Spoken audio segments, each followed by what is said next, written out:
সাকিবকে কোথায় এখনো পর্যন্ত বলেছে বুবলি আমার ওয়াইফ? এটা সত্য কখনো লুকিয়ে থাকে না। বুবলির ইঙ্গিতে আবার সামনে এলো অপুর গল্প। বিনোদন দুনিয়ায় আবার শুরু হয়েছে তীব্র ঝড়। বুবলির এক রহস্যময় বাক্য সত্য কখনো লুকিয়ে থাকে না এমনই আলোড়ন তুলেছে যে নটিজেনরা বলেছেন এটা নাকি অপুর দিকেই ইঙ্গিত।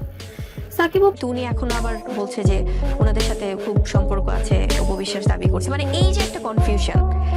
তো আমি তো এই জন্য যখন আমার ব্যাপারে ওই জিনিসগুলো আসে তখন আমার কাছে খুব নর্মাল লাগে যে আসলে তার মানে যেহেতু মানুষটা শাকিব খান এবং বুবলি এই তিনজনের ত্রিমাত্রিক সম্পর্ক সম্পর্কে আপনারা সবাই ইতিমধ্যে অবগত আছেন। এক সম্প্রতি লাইভে বুবলির আবেগ ভরা কণ্ঠে বলেন, সত্য কখনো লুকিয়ে থাকে না, সময় সবকিছু উত্তর দেয়।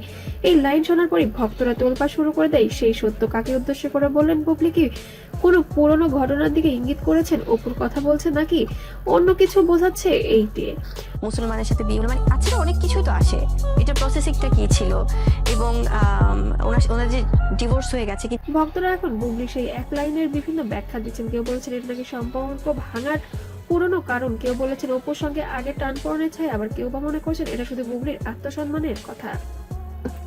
তবে গল্প এখানে শেষ নয়।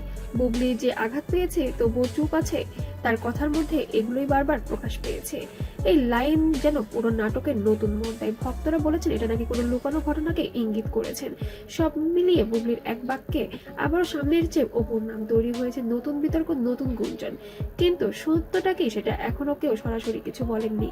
অপুর সাইড থেকেও এখনো কোনো বক্তব্য চাওয়া যায়নি। তবে শবনম বুবলি অনেকবারই ইঙ্গিত দিয়েছেন। তবে সাকিব খান যেন পুরো বিষয়টা নিয়ে এখনো যেন চুপচাপই আছে।